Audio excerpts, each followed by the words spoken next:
Hello नमस्कार दोस्तों, मैं राजीव कुमार आप सभी को आरबी स्टडी पॉइंट पर फिर से स्वागत करता हूं।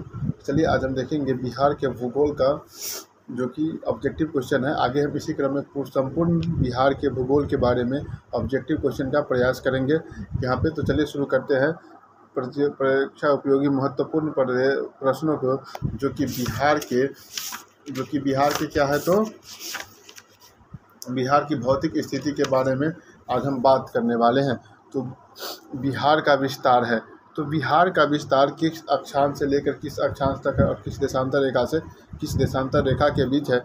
तो ये बात किया जाए तो बिहार का विस्तार 24 डिग्री 20 मिनट 10 सेकेंड से 27 डिग्री 31 मिनट 15 सेकेंड उत्तरी अक्षांश तथा 83 डिग्री 19 मिनट 50 सेकेंड से 88 डिग्री 17 मिनट 40 सेकेंड पूर्वी देशांतर के मध्य स्थित है। यानी इसका आंसर हो जाएगा मेरा ऑप्शन नंबर बी। चलिए हम देखते हैं नेक्स्ट क्वेश्चन। राज्य एवं केंद्र शासित प्रदेश के में क्षेत्रफल की दृष्टि से बिहार का देश में कैमा स्थान है। तो अगर क्षेत्रफल की दृष्टि से बात की जाए, अगर केंद्र शासित प्रदेश और राज्य दोनों को शामिल किया जाता है तो बिहार का स्थान 13वां है। अगर केंद्र शासित प्रदेश को शामिल नहीं किया जाता है तो बिहार का स्थान कैमा हो जाएगा, तो 12वां हो जाएगा। ये बात आप ध्यान रखिएगा, इसमें कंफ्यूज होना नहीं है। अगर संपूर्ण भारत में केंद्र शासित और राज्य दोनों को शामिल किया जाए तो 13वां, अगर केवल राज्य की शामिल की जाए तो कैमा है, तो 12वां है। नेक्स्ट देखते हैं, उत्तरी बिहार का मैदानी निम्नलिखित से किस काल से संबंधित है। तो देखिए, उत्तरी बिहार का जो मैदानी इलाका है वो चतुर्थ कल्प में शामिल होता है। ठीक है, तो उत्तरी बिहार का अगर मैदानी इलाका पूछा जाए, जो कि सोमेश्वर पहाड़ी के यानी कि उत्तर में और विंध्याचल पर्वत या छोटा नागपुर पठार के दक्षिण में स्थित है, वो किस काल से है, तो चतुर्थ कल्प से स्थित है। ठीक है, नेक्स्ट देखते हैं, बिहार में सोमेश्वर श्रेणी। देखिए, तो बिहार में सोमेश्वर श्रेणी की पहाड़ी की बात के बारे में पूछा जा रहा है। तो देखिए यहाँ पर ध्यान दीजिएगा, जो सोमेश्वर पहाड़ी जो बिहार में है, जिसकी सबसे ऊंची चोटी सोमेश्वर ही है, जिसकी हाइट लगभग 800 कुछ है। ठीक है, इसमें देखिए, तो ये सोमेश्वर पहाड़ी शिवालिक का भाग है। तो शिवालिक एक हिमालय का पार्ट है, तो हिमालय का सबसे नवीन पर्वत है। ठीक है, तो इसमें ये कहा जा सकता है कि पारसनाथ की पहाड़ी, राजमहल की पहाड़ी और खड़गपुर की पहाड़ी सबसे पुरानी नहीं है, बल्कि सबसे इसमें क्या है, तो नई है। ठीक है, नेक्स्ट देखते हैं, बिहार का वह जिला जिसकी सीमा नेपाल एवं उत्तर प्रदेश दोनों से स्पर्श करती है। तो ये ध्यान देंगे, जो अगर बिहार की किससे, यूपी से, बिहार का वह जिला जो यूपी से और नेपाल से, तो ऐसा एक मात्र जिला है जो कि है पश्चिम चंपारण है, जो यूपी से और नेपाल दोनों से सीमा साझा करता है। और वहीं पे अगर बात किया जाए नेपाल से और बंगाल से, तो वो किशनगंज होगा। ठीक है, तो ये आपको ध्यान देने योग्य बात है। ठीक है, नेक्स्ट देखेंगे, बिहार का मैदानी भाग अर्थात गंगा का मैदानी बिहार के कुल क्षेत्रफल का कितने में है। तो ये लगभग 95% भाग पर गंगा का मैदानी क्षेत्र है। यानी अगर बात किया जाए तो बिहार का 95% भाग जो मैदानी इलाका है वो किससे निर्मित है, गंगा नदी तंत्र द्वारा निर्मित है। अगर ये मैदानी भाग के निर्माण की बात किया जाए तो गंगा नदी तंत्र का जो उत्तरी साइड से जो सहायक नदी है वो हिमालय से अवसाद लाया था, और दक्षिण साइड से जितने भी सहायक नदी है वो विंध्याचल पर्वत या छोटा नागपुर के पठार से जो अवसाद लाया था, उससे क्या निर्माण हुआ, तो गंगा का मैदानी भाग का निर्माण हुआ था, जो कि लगभग पूरे संपूर्ण बिहार का 95% क्षेत्र पर फैला हुआ है। नेक्स्ट देखते हैं, निम्नलिखित में से किस राज्य की सीमाएं बिहार से नहीं लगती है, यानी नहीं छूती है। तो ये कौन होगा, तो ये होगा छत्तीसगढ़। देखिए, पश्चिम बंगाल अगर बात की जाए तो बिहार के पूर्व में स्थित है, उत्तर प्रदेश बात की जाए तो बिहार के पश्चिम में स्थित है, झारखंड की बात की जाए तो बिहार के कहाँ स्थित है, दक्षिण में स्थित है, और उत्तर में बात किया जाए तो नेपाल है, जो कि बिहार और नेपाल की सीमा का निर्धारण करता है, जो कि कुल लंबाई कितना है, तो 729 किलोमीटर है। ये भी बात आप ध्यान रखेंगे। बिहार का क्षेत्रफल संपूर्ण भारत के क्षेत्रफल का कितना है, तो सिंपल सी बात है, बिहार का क्षेत्रफल जो संपूर्ण भारत के क्षेत्रफल का है वो कितने प्रतिशत है, तो 2.86% है। आप इसको ऐसे ध्यान रख सकते हैं, अगर 2 और 6 को जोड़िएंगे तो क्या आएगा, बीच में 8 आता है। ये भी अगर ऑप्शन में आप ध्यान देंगे तो दोनों लास्ट वाले अंक को जोड़ करके अगर बीच वाले अंक आता है, वैसा इसमें एक ही ऑप्शन है जो कि कितना है, 2.86 है। तो आप ध्यान रखेंगे कि संपूर्ण भारत के क्षेत्रफल का बिहार का क्षेत्रफल कितना है, तो 2.86% है। निम्नलिखित में से किस देश की अंतर्राज्यीय सीमाएं बिहार से जुड़ी हुई है। तो देखिए, तो ऐसा एकमात्र ही अलग देश है जिससे बिहार का सीमा साझा करता है, वो कौन सा देश है? नेपाल है। बांग्लादेश का सीमा तो बिहार से कैसे करेगा, क्योंकि ये पश्चिम बंगाल के पूर्व में स्थित है। भूटान का सीमा वो पश्चिम बंगाल के ऊपर में और सिक्किम और अरुणाचल प्रदेश से साझा करता है। म्यांमार का सीमा अरुणाचल प्रदेश से साझा करता है। और उधर अगर बात किया जाए तो नागालैंड, मणिपुर और मिजोरम से साझा करता है। और नेपाल का सीमा किससे साझा करता है? तो बिहार का उत्तराखंड हो गया, यूपी हो गया, बिहार हो गया और सिक्किम और पश्चिम बंगाल से साझा करता है। ये भी बात आप ध्यान रखेंगे। से बिहार के भौतिक विभाजन में किसे सम्मिलित नहीं किया जा सकता, ठीक है। तो यहाँ पर बात अगर किया जाए तो बिहार के भौतिक विभाजन में इसको छोटा नागपुर के पठार को नहीं सम्मिलित किया जाता, लेकिन छोटा नागपुर के पठार को जो है कुछ दक्षिणी भाग है जो बिहार में देखने को मिलता है, लेकिन इसको शामिल नहीं किया जाता है। इसको किसको शामिल किया जाएगा? उत्तरी गंगा के मैदान को शामिल किया जाएगा और दक्षिणी गंगा के मैदान और पूर्वी गंगा के मैदान को भी इसमें शामिल किया जाता है। नेक्स्ट क्वेश्चन नंबर 11, गंगा के मैदान की पुरानी कछारी मिट्टी क्या कहलाती है? देखिए, तो यहाँ पे आप ध्यान देंगे, जो गंगा की जो मैदानी भाग है वो कौन मिट्टी से बना है? तो ये कह सकते हैं उसको जलोढ़ मिट्टी से बना है। जलोढ़ मिट्टी का जो नवीन रूप होता है वो कछारी कहलाता है, ठीक है। तो गंगा के मैदानी की पुरानी कछारी, तो नवीन कछारी और पुरानी कछारी, जो जलोढ़ का ही एक पार्ट है। तो याद रखेंगे, जहाँ हर साल बाढ़ आता है उसको क्या कहते हैं? भावर कहते हैं, खादर कहते हैं। जो जिसका निर्माण कभी बाढ़ के कारण हुआ हो उसको बांगर कहते हैं। यानी कहा जा सकता है जो पुरानी जलोढ़ मिट्टी को क्या कहेंगे? तो बांगर कहेंगे। पुरानी जलोढ़ मिट्टी को क्या कहेंगे? बांगर कहेंगे। और नवीन जलोढ़ मिट्टी को क्या कहते हैं? तो खादर कहते हैं। ये भी बात आप ध्यान रखेंगे। उसके बाद क्वेश्चन नंबर 12 देखते हैं। 12 में क्या है? बिहार का तराई प्रदेश विस्तृत है। देखिए, तो बिहार का तराई प्रदेश विस्तृत है। तो देखिए, तराई प्रदेश क्या होता है? जब नदी हिमालय से निकलती है, जो फर्स्ट तराई का निर्माण करती है, पहले भावर प्रदेश, उसके बाद तराई का निर्माण करती है। तो ये तराई पट्टी यानी कह सकते हैं हिमालय से निकलेगी। तो हिमालय किस तरफ है? बिहार के उत्तर तरफ है। उत्तर तरफ क्या है? नेपाल है। तो ये क्या होगा? भारत नेपाल सीमा के समांतर एक पतली पेटी है जो कि तराई प्रदेश के नाम से जाना जाता है, ठीक है। तराई प्रदेश के नाम से जाना जाता है। इसका आंसर हो जाएगा ऑप्शन बी। नेक्स्ट क्वेश्चन देखते हैं। नीचे दिए गए राज्य के क्षेत्रफल की दृष्टि से बिहार किसके सबसे समीप है? तो सबसे समीप किसका है? तो पश्चिम बंगाल के समीप है। यानी बिहार के दृष्टि से बिहार भारत में राज्य की दृष्टि से कितना स्थान पर रखता है? तो 12वां स्थान पर रहता है, जो कि लगभग किसके क्षेत्रफल के बराबर है? पश्चिम बंगाल के क्षेत्रफल के बराबर है। ये भी बात आप ध्यान रखेंगे। बिहार राज्य की भू आकृति कैसा है? तो प्रेजेंट स्थिति में जो बिहार का आकार है वो कैसा है? आयताकार है। बिहार का आकार कैसा है? आयताकार है। भारत का आकार कैसा है? तो वो भी लगभग आयताकार या चतुष्कोणीय ही उसको भी कहा जाता है। नेक्स्ट क्वेश्चन है, जो निम्न में से कौन सी देशांतर रेखा बिहार से होकर गुजरती है? तो आप ये ध्यान रखेंगे, जो 83 डिग्री से लेकर के और 88 डिग्री, तो 83 और 88 डिग्री के बीच में यहाँ पर देखेंगे आप, यहाँ पर थोड़ा देख सकते हैं, इसमें एक मिस्टेक है। इसका ऑप्शन बी भी होगा, ऑप्शन बी भी होगा और ऑप्शन सी भी होगा, क्योंकि बिहार का जो है पूर्वी देशांतर 83 से लेकर 88 के बीच है। तो इसमें ऑप्शन 83 से 88 के बीच में दो है, बी और सी दोनों है, इसलिए इसका आंसर बी और सी दोनों होगा।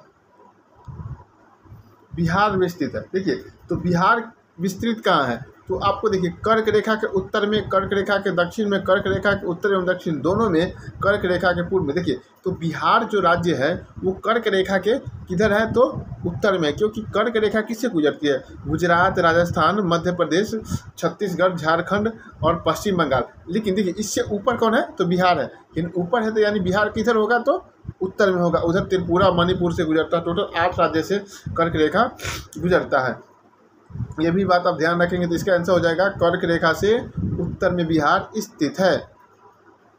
बिहार की सीमा से संबंधित निम्न में से कौन सा कथन सही है? तो देखिए, बिहार राज्य की सीमा को स्पर्श करने वाले भारत के 3 राज्य बिल्कुल सही है। कौन कौन राज्य है? तो वो राज्य हो जाएगा यूपी हो जाएगा, झारखंड हो जाएगा और पश्चिम बंगाल हो जाएगा। देश के झारखंड, उत्तर प्रदेश एवं पश्चिम बंगाल राज्य बिहार की सीमा स्पर्श करती है। ये भी सही बात है। उसके बाद यहाँ देखेंगे ऑप्शन नंबर 3, ऑप्शन सोमेश्वर की श्रेणी में शीर्ष भाग बिहार और नेपाल के बीच सीमा रेखा का निर्धारण, ये भी सही है, यानी इसका आंसर ऑप्शन डी होगा।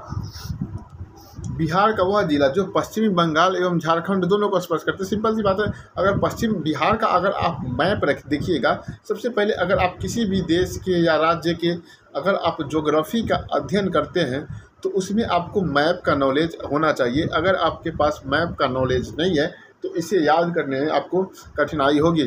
ठीक है, तो ये कहा गया है क्वेश्चन नंबर 18 कि बिहार का वह जिला जो पश्चिमी बंगाल एवं झारखंड दोनों को स्पर्श करती है, तो ये जिला है किशनगंज, जो कि बिहार के सबसे पूर्वी जिला है। तो ठीक है, सबसे यहीं पे बिहार में सबसे अधिक बारिश भी यहीं पे होता है। किशनगंज के बाद जो किशनगंज के पश्चिम में कौन जिला है, तो पूर्णिया है, जो कि जूट उत्पादन में सबसे प्रथम स्थान रखता है बिहार में। ये भी बात आपको अगर ध्यान रखना होगा। ठीक है, बिहार के उत्तरी गंगा के मैदानी भाग का निर्माण निम्न में से किससे हुआ है, ये भी बात देखिएगा।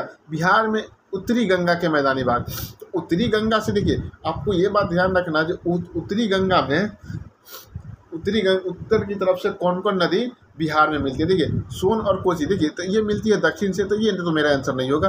पुनपुन और घाघरा ये भी दक्षिण से मिलती है, तो ये भी नहीं होगा। घाघरा और गंडक नदी के निक्षेप से, ये भी बात सही है। घाघरा और गंडक नदी जो कि उत्तर से मिलती है, ये बात सही है, लेकिन केवल घाघरा और गंडक ही नहीं मिलती है, बूढ़ी गंडक मिलती है, कोसी मिलती है, महानंदा मिलती है, कमला मिलती है, ये सब मिलती है। लेकिन इससे ये कहा जा सकता है गंगा और उसकी सहायक नदियों के निक्षेप से, यानी उत्तर की ओर जितने भी गंगा की सहायक नदी है उससे, यानी इसका आंसर क्या हो जाएगा मेरा, ऑप्शन डी हो जाएगा। बिहार के उत्तर पश्चिमी में स्थित हरदा नदी की घाटी को किस नाम से जाना जाता है।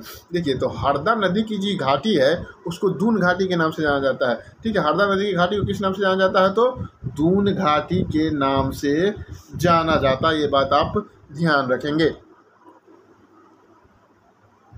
बिहार के उत्तरी मैदान भाग में पश्चिमी से पूर्व की ओर बढ़ते क्रम में दोआब को सही क्रम में दर्शाए। देखिए तो आपको किधर जाना है, उत्तरी गंगा के मैदान में पश्चिम से पूर्व। देखिए तो आपको ये ध्यान रखना, नदी का क्रम ध्यान अगर आपको है तो आप इसका आंसर आसानी से दे सकते हैं।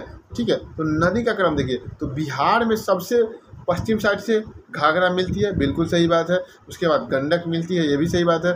उसके बाद गंडक के बाद कोसी है, ये भी सही बात है। उसके बाद कोसी के बाद महानंदा है, यानी इसका आंसर पहले 1 होगा, 2 होगा और 3 होगा।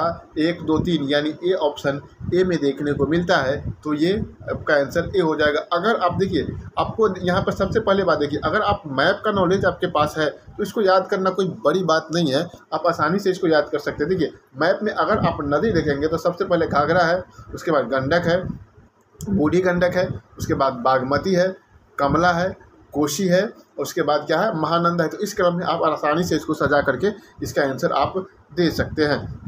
क्वेश्चन नंबर 22 कह रहा है कि गंगा नदी के दक्षिण भाग में फैले बिहार के क्षेत्र को किस नाम से जाना जाता है। ठीक है, तो गंगा नदी के दक्षिण साइड में फैले, देखिए तो दक्षिण, आप ये देखिएगा, आप यहाँ पर एक ठीक फिर आ गया। देखिए यहाँ पर मैप से आप देखिएगा, आपको नदी का क्रम याद होना चाहिए। गंगा सोन दोआब बिल्कुल सही है, गंगा में दक्षिण की तरफ से मिलती है, सोन नदी मिलती है। मगध का मैदान बिल्कुल सही, मगध का मैदान भी होगा। अंग का मैदान ये भी सही है, यानी उपयुक्त में से ऑप्शन डी यहाँ पे सही होगा। ठीक है, उसके बाद देखते हैं बिहार के दक्षिण में गंगा के मैदान में अवस्थित पहाड़ी है। देखिए तो बिहार के किस साइड में, तो बिहार के दक्षिण साइड में क्या क्वेश्चन है, बिहार के दक्षिण में गंगा के मैदान में अवस्थित पहाड़ी क्या है। तो यहाँ पर आप देखिएंगे, यहाँ पे है धारवाड़ कालीन क्वार्टाइज होगा, ये इसका आंसर क्या होगा, धारवाड़ कालीन क्वार्टाइज होगा, यानी ऑप्शन नंबर ए इसका सही होगा। क्वेश्चन नंबर 24 क्या कहता है, सोमेश्वर की पहाड़ी निम्न में से किस जिले से में अवस्थित है। तो सिंपल सी बात है, आप इससे पहले भी देख चुके हैं, पहले वाले क्वेश्चन में सोमेश्वर की पहाड़ी पश्चिमी चंपारण में स्थित है। ठीक है, जिसकी हाइट लगभग कितना है, तो सोमेश्वर की पहाड़ी की हाइट लगभग 800 समथिंग है, 800 यानी 874 है, सॉरी हाँ 800 कितना है, 874 मीटर है। सोमेश्वर की पहाड़ी की हाइट कितना है, 814 मीटर है, जो कि पश्चिम चंपारण में भारत और नेपाल बॉर्डर पे स्थित है। ठीक है, इसके बाद नेक्स्ट देखते हैं, बिहार के उत्तर पश्चिम में स्थित पहाड़ी है जिसे शिवालिक श्रृंखला भी कहा जाता है। ठीक है, तो वो क्या है, जितने भी हिमालय का पर्वत का जो भाग होगा वो नवीन होगा। तो यहाँ पर देखिएगा शिवालिक हिमालय का ही पार्ट है और शिवालिक का पार्ट कौन है, तो सोमेश्वर की पहाड़ी है। तो इस क्या होगा, इसका आंसर होगा नवीन मोरदार पर्वत के नाम से इसको जानेंगे। क्वेश्चन नंबर 26, समुद्र तल से बिहार की औसत ऊंचाई कितना है, तो लगभग में 53 मीटर होगा, लेकिन एग्जैक्ट की अगर बात किया जाए तो 52.73 मीटर है। कितना है, एग्जैक्ट में 52.73 मीटर है, लेकिन अगर लगभग में बात किया जाए तो वो है 53 मीटर है। नेक्स्ट क्वेश्चन देखते हैं, बिहार का विस्तार पूर्व से पश्चिम। तो देखिए बिहार का विस्तार पूर्व से पश्चिम कितना है, तो गौतम बुद्ध का जब जन्म हुआ था वही 483 कहाँ है, तो 483 है, 483 किलोमीटर, ठीक है। और पूर्व से पश्चिम अगर उस उत्तर से दक्षिण अगर बात की जाए तो चंद्रगुप्त मौर्य का डेट ऑफ बर्थ है, यानी जब जन्म हुआ था जिस मिसी में वही 345 किलोमीटर। बिहार की सर्वोच्च श्रृंखला की ऊंचाई कितनी है, तो सोमेश्वर की पहाड़ी बिहार की सर्वोच्च श्रृंखला है, जिसकी हाइट कितना है, तो 874 मीटर है। ये आप ध्यान रखिएगा। सोमेश्वर की पहाड़ी किस पहाड़ी का पार्ट है, तो शिवालिक पहाड़ी का पार्ट है। सोमेश्वर की पहाड़ी किस जिले में है, तो वो बिहार जिले, बिहार के किसमें, पश्चिमी चंपारण में स्थित है। ये भी बात आप ध्यान रखेंगे। ये कैसा पर्वत है, तो नवीन मोरदार पर्वत है। पश्चिम चंपारण में ही बिहार का एक राष्ट्रीय उद्यान है, वाल्मीकि राष्ट्रीय उद्यान है। ये भी आप बात ध्यान रखेंगे। निम्नलिखित में से बिहार का कौन सा भू आकृति खंड झारखंड के साथ अपनी सीमा साझा नहीं करती है, तो ये भी बात आप देखेंगे। इसका ऑप्शन दिया हुआ है गंगा सोन विभाजन, अंग मैदान, मगध मैदान और मिथिला मैदान। तो यहाँ पर देखिएगा आप क्वेश्चन नंबर 29 का आंसर आप देखिएगा तो यहाँ पर देखने को मिलेगा आपको मिथिला का मैदान जो आपको ये देखने को मिलता है किधर, तो ये दरभंगा वाले साइड में, तो ये इसमें नहीं होगा। बिहार का कुल क्षेत्रफल कितना है, तो ये तो एकदम सिंपल सी बात है, कितना है, 94,163 वर्ग किलोमीटर। बिहार का क्षेत्रफल कितना है, तो 94,163 वर्ग किलोमीटर है। बिहार का उत्तर से दक्षिण यहाँ पे आ गया तो कितना है, 345 किलोमीटर है। और पूर्व से पश्चिम कितना है, तो 483 किलोमीटर है। क्षेत्रफल की दृष्टि से बिहार का सबसे छोटा जिला कौन है, तो क्षेत्रफल की दृष्टि से बिहार का सबसे छोटा जिला है वो कौन है, शिवहर है। और जनसंख्या घनत्व की दृष्टि से भी सबसे अधिक घनत्व किसका है, तो शिवहर का। कितना है, तो 1880 व्यक्ति प्रति वर्ग किलोमीटर है, ठीक है।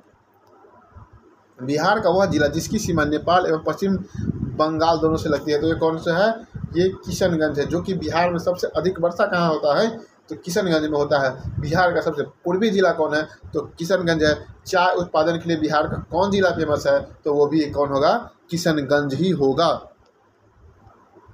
किसका शीर्ष भाग बिहार और नेपाल के बीच सीमा रेखा के रूप में जाना जाता है, तो बिहार और नेपाल के बीच सीमा रेखा के तौर पर कौन जाना जाता है, तो सोमेश्वर की पहाड़ी जाना जाता है, जो कि शिवालिक पर्वत का ही भाग है। ये सबसे नवीन पर्वत है। सोमेश्वर पहाड़ी की हाइट कितना है, तो 874 मीटर है, जो कि बिहार की सबसे ऊंची चोटी है।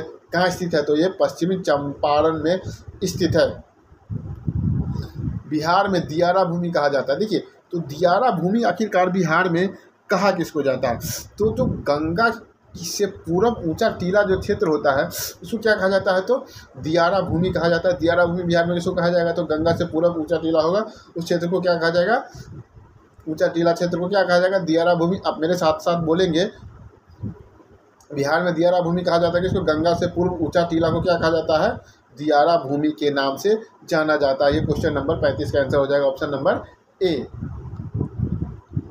क्वेश्चन नंबर 36, बिहार का सर्वोच्च श्रृंग है। देखिए तो यानी इसके कहने का मतलब है कि बिहार की सबसे ऊंची चोटी कौन है, तो बिहार की सबसे ऊंची चोटी क्या है, सोमेश्वर की पहाड़ी है, जिसकी हाइट कितनी है, 874 मीटर है। जो कहाँ स्थित है, बिहार के पश्चिम चंपारण में स्थित है। ये भारत नेपाल सीमा पर स्थित है। ये बिहार का नवीन वलित पर्वत है, क्योंकि यह हिमालय के शिवालिक पर्वत का ही एक भाग है।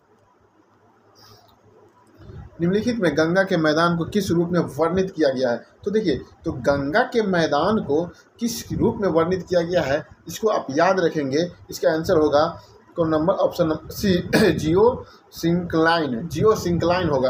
इसका आंसर क्या होगा? तो जियो सिंक्लाइन होगा। गंगा के मैदानी को किस रूप में वर्णित किया गया है? तो जियो सिंक्लाइन होगा। ये चतुर्थ श्रेणी में इसका निर्माण हुआ है ना। क्या है अगला क्वेश्चन? क्या है? ब्रह्मयोनि हिल बिहार के किस जिले में स्थित है? तो ब्रह्मयोनि हिल बिहार के गया जिले में स्थित है। ब्रह्मयोनि हिल कहाँ है? तो बिहार के गया जिले में स्थित है। ब्रह्मयोनि हिल कहाँ है? तो बिहार के गया जिले में स्थित है। ब्रह्मयोनि हिल कहाँ है? तो बिहार के गया जिले में स्थित है। ये भी बात आप ध्यान रखेंगे। क्वेश्चन नंबर 39, इनमें से कौन बिहार के भूगर्भिक इतिहास में सबसे नवीनतम है? देखिए, तो भूगर्भिक इतिहास में बिहार का सबसे नवीनतम की अगर बात की जाए तो वो कौन होगा? बिहार का मैदानी भाग होगा। अगर पर्वतीय भाग में सबसे नवीन की बात की जाए तो वो सोमेश्वर की पहाड़ी होगा। जैसे ही आप आगे अगर इंडियन मैप, इंडियन ज्योग्राफी पढ़े होंगे या इंडियन का मैदानी भाग पढ़े होंगे तो आप ये पढ़े होंगे कि जो उत्तर भारत का जो मैदानी इलाका है वो पर्वत हिमालय की तरफ से लाए गए अवसाद, नदी द्वारा लाए गए अवसाद से निर्मित हुआ है। यानी इससे ये कहा जा सकता है कि पहले हिमालय का निर्माण हुआ, उसके बाद हिमालय से जो कचरा नदी लाया है उससे बिहार का मैदान का निर्माण हुआ। यानी तो बिहार का मैदान सबसे लास्ट में बना है। उससे पहले क्या बना था? तो हिमालय बना। उसके पहले क्या बना? तो पठारी भाग बना था। ये भी बात आप ध्यान रखेंगे। क्वेश्चन नंबर 40, बिहार के निम्न हिस्सों में कौन सा हिस्सा भूतात्विक दृष्टि से अपेक्षाकृत पुराना है? यानी सबसे पुराना कौन होगा? तो यहाँ पर आप देखे हैं कि सबसे पुराना कौन होगा? तो ये होगा, और क्या होगा? खड़गपुर की पहाड़ियाँ। ठीक है, खड़गपुर की पहाड़ियाँ होगा, जो कि क्या है? तो ये पठारी भाग का ही पार्ट है। खड़गपुर की पहाड़ियाँ है। खड़गपुर की पहाड़ी क्या होगा? बिहार में सबसे पुराना होगा। ये बात ध्यान रखना है। और सबसे नया कौन होगा? तो मैदानी भाग होगा। ठीक है, तो ये आज हम बिहार का क्या पढ़े हैं? ये आज हम बिहार का एक परिचय पढ़े हैं। नेक्स्ट क्लास में आगे हम एक एक करके बिहार का और ज्योग्राफी यहाँ पर हम ऑब्जेक्टिव प्रॉपर ख़त्म करेंगे या प्रयास करेंगे ख़त्म करने का।